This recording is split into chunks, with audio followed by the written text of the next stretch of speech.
power of authenticity always starts with one question. And I'm sure all of us have heard like this miracle advice of just be yourself. And that applies in different contexts. Like, for example, when you like someone, and then you're telling your best friend, oh, I really like him, but I don't know how to make him like me. And then your friend tells you, don't worry, just be yourself. Or even better, a job interview. Like, we're talking a lot about youth unemployment and everything, and then like you tell your parents, you know, Mom, Dad, I'm not really sure, like I have this job interview and I don't know what to do. And then your mom just tells you like, don't worry, like you're great, just be yourself.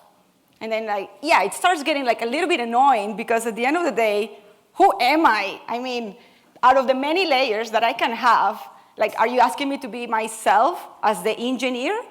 Are you asking me to be myself as the friend?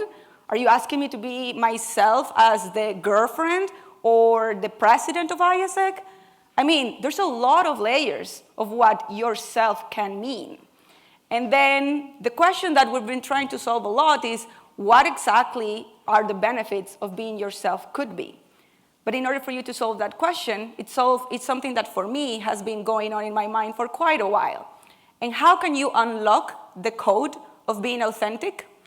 For me, at least, it started in two parts. The first path is, how do I do that in an unconscious way? But then, how do you do that in a conscious way?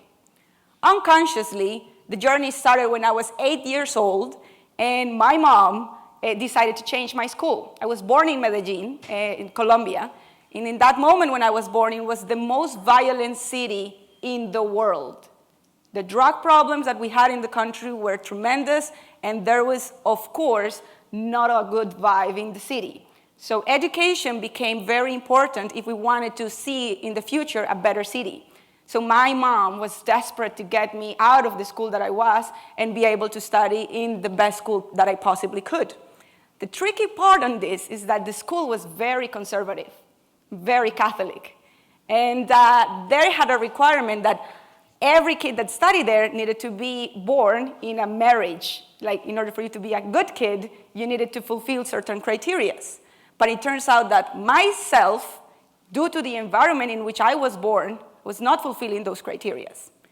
So my mom was training me, and like my dad was training me like completely separately because they never lived together. And it's like, okay, this is what you need to say, and this is how you can say it without necessarily lying, but not necessarily like saying everything.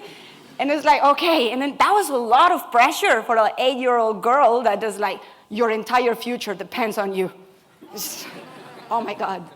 So in that process, I remember that I was ready, I was wearing like my best clothes and everything, and my mom was there. And then in the taxi, why in the taxi? She just like grabs me, Anna, you know what? All these weeks of preparation, just forget about them. Wait, what? Like, yeah. You know what? You just be yourself. Mom, what are you talking about? Yeah, whatever they ask, whatever they see in you, just say what comes out of your mind and out of your heart. And the outcome will not matter. We will make it work. And I'm like, okay. Then we made it, and I was there. I made the interview. Of course, they asked about my parents. And instead of saying that he was in a long trip, I was saying, like, yeah, he lives right next to me, but like, he's not married together with my mom.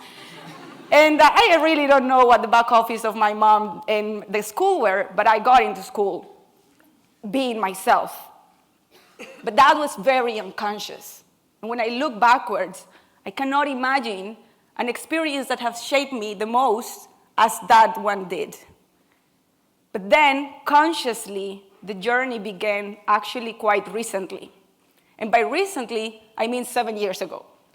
7 years ago, when I joined an organization in which pushed me to understand different layers of myself and pushed me to understand what could be my potential. That organization is called AIESEC. And in AIESEC, they want to develop youth leadership. But when you talk about young leaders and the potential of what young people can do, you always have this dilemma in which, I don't know what that image tells to you, but it's about who you are right now. You can be better. You can always be better. Push yourself, be disciplined. Get out there and get out of your comfort zone. Don't be a person that is just there sitting, looking at how life goes by. And then you start feeling like this inner urgency of becoming something more, because you're not satisfied of who you are today. But then in this quest, then you start understanding that, yeah, every time you can always be more. But then you also need to find the balance on how you stop and when to stop and say, hey, but I'm enough. And this is who I am, and this is as far as I can go. So this quest for this balance actually led us to understand something that is quite common for a lot of us, that is the iceberg metaphor, that you can use for anything. There is the personal iceberg, the cultural iceberg, but then in this part of authenticity, I can share with you like the main learnings that I've got to see. That is, in authenticity, you find what others think you are, but then what you think you are. And those two things combined unlock a question that is, but is that it? Is that it? Because when we look at this path specifically, it is not the problem of other people what they see in you, because this is what exactly you are showing to them. In authenticity, this is the way we behave. And behaviors can be seen in two things: the way we speak and how we speak, and what we do and how we do it. That's it. That's what other people see. They, unfortunately or fortunately, they cannot get into your heads. But what you get to see here is not only the behaviors of what you act and how you say and what you say, but then you get to see here your deep values, the way you think and your train of thoughts. Then you get to see your culture, the context in which you were born and raised, the media that shape your thoughts. But then those are things that they go beyond the surface, that is really unlikely for people to see it. But then, who you are, it's a question mark, because just like this iceberg, the person that you are sitting here today, I'm sure is not the same person that you were 5 years ago. And I'm sure that the person that you are here right now is not going to be the person that you're going to be in 10 years from now. Like this iceberg, you're going to change. Either you're going to get bigger or slimmer, I don't know. But it's very unlikely that you'll stay the same. So for the sake of this exercise, I was trying to think of an idea that could help people to understand themselves better, but also to help them to understand the world. Because if we can understand each other, the world will become such a better place. But truth is, humans, we're so complex, like seriously. And imagine all of the different backgrounds that we're coming from and like the experience that have shaped us. Yeah, it's a lot of complexity in that aspect. So for the sake of this talk, we're going to talk about a person in these 4 dimensions: the body, the mind, the soul, the spirit. Being the body, the way you look; being the mind, your intellectual capacity, and like call it the professional aspect; being the soul, your interpersonal relationships with your partner, with your friends, with your family; and in your spirit, which is basically the compilation of everything that makes you who you are in the world. But then I'm going to ask you a question, and let's grab the body example and think of something that you really like about yourself. I like my nose. I like my lips. Or I really like, I don't know, my arms. But then, yeah, it's just like, why not? But then think now about something that you really dislike. Yeah, I really dislike my belly. Like, I really dislike the fact that it doesn't matter how much I don't know, put makeup on my face, I don't really like it. Or I don't know, you can put whatever in those lists. But that's the list only for the body. I work in an organization that talks about youth leadership and unlocking the potential of humankind, like as a whole. And yeah, body is a very simple example.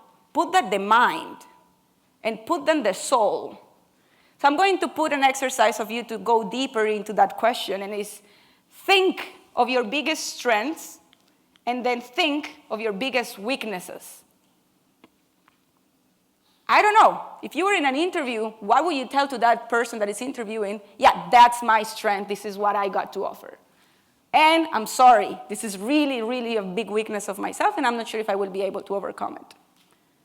Once you start getting that self-awareness, then we need to start understanding that you are not separate lists.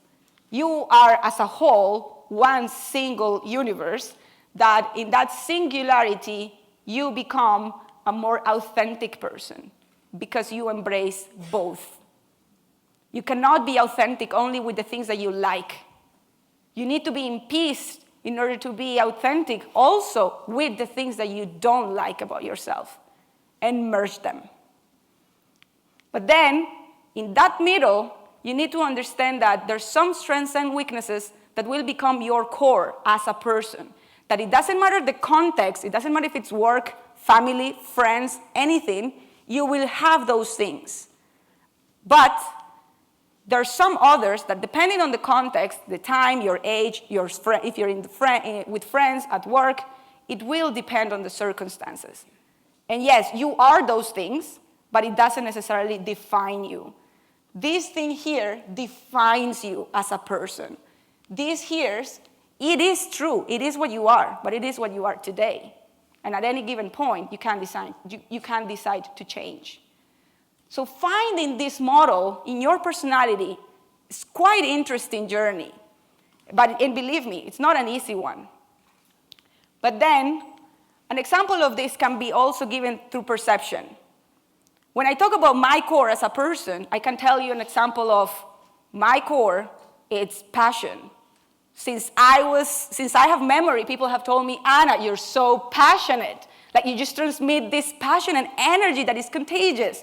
And it doesn't matter if I'm speaking like to people from Colombia, Latin, Europeans, Asians. It's a constant word that I've been having since I was a child, and now that I am like, I don't know, somewhere in between like adulthood or I don't know. But then in that aspect, I've been also told that, yeah, Anna, you're such a great speaker, and your level of English is so good. And I'm like, oh, really? Because only when I got out of Colombia, I started to realize that it wasn't that good. That depends on the circumstances, depends on the person that is hearing those things. Of course, the way I communicate can be my strength according to the audience, but it can be my weakness according, of course, to the context. So I want you to start thinking, what are those things for you? And then in this perception, it's divided in your perception and the perception of others towards you. But then, I deeply, deeply invite you to have a better life by just letting go the concept of expectations, especially towards what you're expecting others on yourself.